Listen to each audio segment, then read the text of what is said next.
আপনাদের মাঝে একটু আলোচনা করবে। ইনশাআল্লাহ আমরা মনোযোগ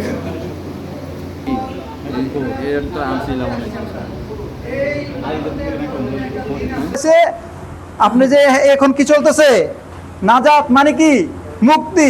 আল্লাহ রাসূলের 4 কাজ করার জন্য বেশি বেশি বলছে। এখনো সময় আছে, আমরা মাওলার কাছে ফরিয়াদ করি, মাওলা হে আমাদের থেকে হয়ে যায়, আমাদের গুনাহ মাফ হয়েছে কিনা আল্লাহর কাছে অনন্য বিনয় করে যদি কান্দাকাটি করতে পারেন, এমনও হতে পারে এর উসিলে আল্লাহ পাক আপনাকে আমাকে মাফ করতে পারে। এবং বিশেষ করে আপনারা বিশেষ করে অর্জন করে এখান থেকে আমরা শিখে যেন বাকি 12 মাস, বাকি কি 12 মাস আমরা চলতে পারি।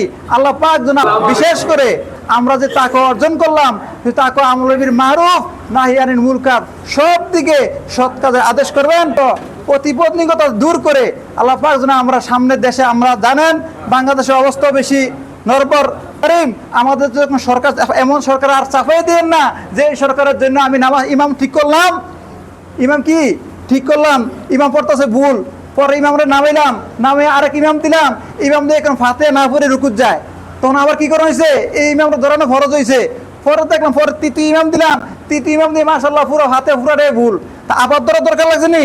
তা আমরা দোয়া করি মাহবুদ গো বারবার ইমাম বদলানো আমাদের দরকার নাই, এমন এক ইমাম চাই, এমন এক আমাদেরকে। প্রথমে যদি আপনি মসজিদে শিক্ষিত ইমাম রাখতেন তাহলে এই ফেস লাগতো না। তা আমরা আপনারা যে দেখতেছেন আরে দ্বারা আলেম ওলামারা উপকৃত হয়, পীর মাশায়েখরা উপকৃত হয়, আমাদের সুন্নিয়াতের কাজ আসছে কি 9 থেকে 10 দিন ইফতারের সময় মাহবুব বাংলায় কারিম আমাদেরকে তুমি বাংলার জমিনে এমন একটা ইসলামিক সরকার বসাই দাও যে সরকারের কারণে ইসলামের উপকার হয়, সুন্নিয়াতের খেদমত হয়, আলেম ওলামাদের উপকার হয়, পীর আউলিয়ার খেদমত হয়। আল্লাহ পাক যেন আপনাকে আমাকে আমাদের উপরে এরকম একটা সরকার দান করে।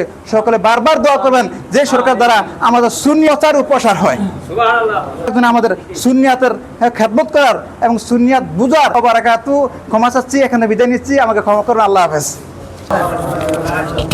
আউযু বিল্লাহি মিনাশ শাইতানির রাজিম, বিসমিল্লাহির রহমানির রহিম। সবাই বলেন আসসালাতু ওয়াসসালামু আলাইকা ইয়া রাসূলুল্লাহ, আসসালাতু ওয়াসসালামু আলাইকা ইয়া হাবিবাল্লাহ, আসসালাতু ওয়াসসালামু আলাইকা ইয়া শাফিউল মুজলিমিন, আসসালাতু ওয়াসসালামু আলাইকা ইয়া আল্লাহুম্মা সাল্লি আলা সাইয়্যিদিনা মাওলানা মুহাম্মাদ ওয়া মাওলানা যাও রে মদিনা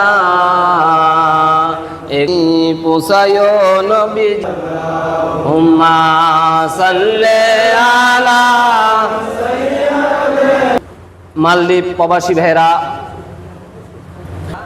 আমি আন্তরিক মোবারক জানাচ্ছি এবং আবারও সালাম জানাচ্ছি, আসসালামু আলাইকুম ওয়া রাহমাতুল্লাহি ওয়া বারাকাতুহু। আল্লাহ রাব্বুল আলামিন আমাদেরকে এই পবিত্র মাহে রমজানে এখানে আলহামদুলিল্লাহ, আল্লাহ রাব্বুল আলামিন পারতেন আমাদেরকে বিভিন্ন কাজে নিয়োজিত করে এই দিনের কাজ থেকে, এই ময়দান থেকে পারতেন। আল্লাহর বাণীতে আমরা এখানে এসেছি, বলেন আলহামদুলিল্লাহ। আপনারা জানেন আজকে মালদ্বীপে 5টা ইফতার পার্টি, বলেন আলহামদুলিল্লাহ। মুসলমান যে কান্ট্রিতে থাকবে ওই কান্ট্রিতে ইফতার পার্টি হবে, বলেন আলহামদুলিল্লাহ। এই জন্য তারপরও আপনারা আজকে আমাদের ডাকে, এই আহলে সুন্নাত আল জামাতের ডাকে সাড়া দিয়ে আপনারা উপস্থিত হয়েছেন, আপনাকে অনেক ধন্যবাদ, মোবারক। তবে তার সাথে সাথে একটা বলতে চাই, না কোনো ভুল আছে? ভুল নাই। তাহলে মাহে রমজান এমন একটি মাস যেই মাসে আল্লাহ ধরে রাত্র, তাই না? এই রাত্র আমরা আল্লাহ রাব্বুল আলামিনের শুকরিয়া আদায় করব। আল্লাহর কাছে আমরা যে সামনে ভবিষ্যৎ কি করব, আল্লাহর কাছে ক্ষমা চাই, আমরা আল্লাহর কাছে ক্ষমা চাইবো যে আল্লাহ রাব্বুল আলামিন তুমি আমাদেরকে ক্ষমা করো, এই মাসের বিনিময়, এই রাতের বিনিময় আমাদেরকে তুমি মাফ করে দাও। আমরা পারবো না? এই জন্য আমি একটা কথাই বলবো আপনারে, যে সবচেয়ে আল্লাহ পছন্দ করেন কি? আল্লাহর শুকরিয়া আদায় করা। আল্লাহ পছন্দ করেন কি? আল্লাহ যে বান্দা আল্লাহর দিন, আল্লাহর নিয়ামত পাইয়া, কোরআন পাইয়া, হাদিস পাইয়া, আজমা পাইয়া, কোরআন পাইয়া, কিছু পাইয়া শুকরিয়া আদায় করতে পারলো না এবং নিজেকে নিজে গড়ে নিতে পারলো না, দিনও ইসলামের উপর নিজে থাকতে পারলো না, ভাই আমার, আপনারা জানেন আমাদেরকে ধরো, বলেন নাই? আল্লাহ বলছেন আকিমুস সালাত ওয়া তুজ যাকাত, নামাজের মধ্যে থেকে তুমি আমার কাছে সাহায্য প্রদান চাও, এমন একটি রাত আসবে সেই রাতে তোমরা ইবাদত করবে এবং আল্লাহর প্রিয় বান্দা হয়ে তোমরা দুনিয়া ত্যাগ করবে, বলেন না সুবহানাল্লাহ। এই জন্য আমরা সব সময় আল্লাহ শুকরিয়া আদায় করব তো? যে কোনো ভালো কাজের সময় আমরা কি করব? শুকরিয়া আদায় করব। খারাপ কাজগুলো ছেড়ে দেব, 5 ওয়াক্ত নামাজ পড়বো তো? দেখেন আল্লাহর এক বান্দা, এই বান্দাটা আল্লাহর এই বান্দাটা অনেকদিন দেখলো, মনে মনে ভাবতেছে বাস পাখি তো আমার থেকে ভালো, এ আসে নদীর ভিতরে ঝাঁপ দেয় আর রিজিক তুলে নিয়ে খাইয়ে ফেলে, তাহলে আমি তো রিজিকের জন্য কত জায়গায় তালাশ করতে হয়, তাহলে বাস পাখি আমাদের থেকে উত্তম, বলেন না নাউজুবিল্লাহ। শ্রেষ্ঠ জাতি কি? মানুষ। উনি এই ফিকিরে আল্লাহর কাছে বলে, আল্লাহ তুমি আমাকে বাস পাখি বানিয়ে দাও, আমার কষ্ট করার থেকে আমি বাঁচবো, খালি রিজিক ধরবো, মাছ নদীতে নামবো, মাছ পাবো, যে কোনো কিছু খাই আমি আমার জীবন যাপন করব, আমাকে আপনি বাস পাখি পাঠিয়ে দেন, বানিয়ে দেন। তোমার আকুতি মিনতি, তুমি আজকে 1 সপ্তাহ পর্যন্ত আমি আল্লাহর কাছে বলতেছো আমাকে পাখি বানিয়ে দাও, বাস পাখি বানিয়ে দাও, আমি দুনিয়ার নিয়ামত খাইতে চাই না, আমি পাখি হইয়া আহার করে আমি খাইবো। হে আমার বান্দা শুনো, তোমার কোনো কথা চলবে না, কিছু চাও আমি দেব না, তুমি ভালো করে বুঝা লও আমি আল্লাহর হাতে খবর। কুল্লি শাইইন কাদির, সকল ক্ষমতার মালিককে আল্লাহর তো মানুষ আল্লাহ রাব্বুল আলামিন এই বান্দা কেন বাস পাখি হতে চাও? তাও তোমাকে আজকে আমি বাস পাখি বানায় দিলাম, বলেন না? বাস পাখিটা উড়াল দিল গাছের মধ্যে, একটা আহারও পাইলো না, একটা আহারও পাইলাম না, আমি কি মানুষই ছিলাম? ভালো ছিলাম বোধ হয়। তারপরের দিন রাত্রে ঘুমাইলো, সারাদিন গেল, একটা আহারও পাইলো না। একটা বাস পাখির শরীরে কতটুকু শক্তি থাকে রে ভাই, ঘুরার পরে একটা আহারও পাইলো না। তারপরে আবার সারা রাতে বলতেছে, আল্লাহ আমি তোমাকে মানব জন্ম থেকে আমি পাখি জন্মে আসলাম, এখন আমার তো খিদা, আমি ক্লান্ত হয়ে গেছি। আবার সকাল অনেক দূরে যায়, দেখলে আরেকটা পাখি, দুর্বল পাখি আহত অবস্থায় পড়ে রয়েছে, ওই পাখিটাতে বার উড়াল দিল। আবার রাত্রে ঘুমাইলো, পরে আবার যখন ওই বাস পাখিরে আক্রমণ করলো, আক্রমণ কইরা আহত কইরা দিল। আহত আগে জিন জাতি দুনিয়ার মধ্যে পাঠাইছি, ফেরেশতার পরে তো নিষেধ করেছিল, তারপর আমি বানাইছি। আমার বান্দা তোমার আর কোন মানুষ পাঠাইছি, এখন বাস পাখি বানাইছি, আর কোনো সুযোগ নাই তোমাকে মানুষ বানানে, তুমি এইখানেই থাকো, আর আমার কাছে আবেদন করো না। তাহলে আমি এটা দিয়ে কি বুঝাইলাম? পৃথিবীতে আসবো, আর কখনো আসার সুযোগ আছে? নাই।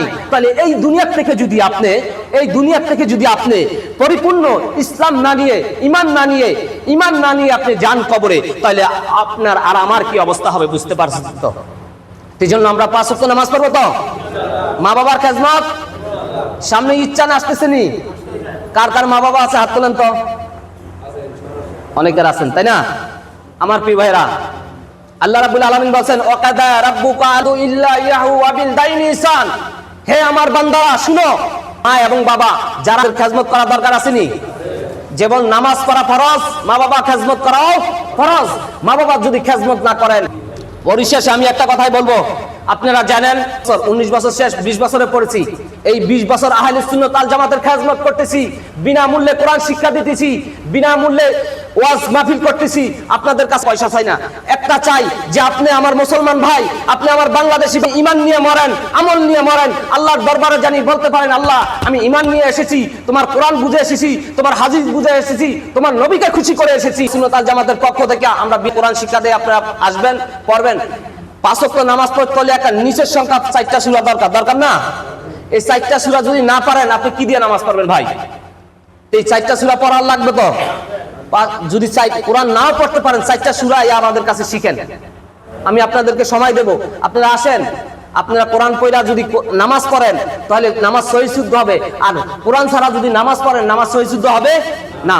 তাহলে আল্লাহ কি আপনার সেজদা কবুল করবে? আল্লাহ বলছেন যে পারে উঠতে পারি, সে সব কিছু চিনে, মা চিনে, বাবা চিনে, টাকা চিনে, পয়সা চিনে, সব। হাসরের ময়দানে তাদেরকে কিভাবে জান্নাত দেব? আপনারা যারা এসেছেন এই আহলে পার্টি আছে, সব দলের ঐক্যে আমরা আজকে আহলে সুন্নাত ওয়াল জামাত। আমাদের এই দলের মধ্যে কোনো দলীয় নাই, আমাদের দলের মধ্যে কোনো দল নাই, এটা একমাত্র আমরা ইসলামিক দল আহলে সুন্নাত ওয়াল জামাত। আমরা এখানে বুকে হাত দিয়ে বলতে পারি আমাদের এই দলে বিএনপি আছে, আওয়ামী লীগ আছে, জাতীয় পার্টির সব দলের মানুষ আছে, কিন্তু আমাদের ভিতরে ঐক্য আছে। আমরা আহলে সুন্নাত ওয়াল জামাত, ঈমান নিয়ে মরবো এবং রাসূলের জন্য মরবো, আল্লাহর দ্বীনের জন্য মরবো। আপনারা রাজি আছেন তো? নারায়ে তাকবীর, নারায়ে রিসালাত, আল কোরআন, আল কোরআন। এই জন্য আমি আপনাদের কাছে এটাই বলবো যে ভাই, দিবে এসেছি যেমনি করে টাকা পয়সা সবকিছুর জন্য, তেমনি করেই আল্লাহর কাছে আমরা আবার ফিরে যেতে হবে। যদি আপনার আমল নামায় নেক না থাকে, শুধু খালি বদ থাকে, গুনাহ থাকে, তাহলে আল্লাহর কাছে ক্ষমা চাইবেন। আর সামনে আমরা এই মাহে এই নাজাতের শেষ 10 দিন আল্লাহ বলছেন নাজাত, মুক্তি করে দেওয়া। এই জন্য আপনার কাছে চাইবেন মুক্তি, আল্লাহ জানে আপনাকে মুক্তি করে দেয়। বলেন সুবহানাল্লাহ।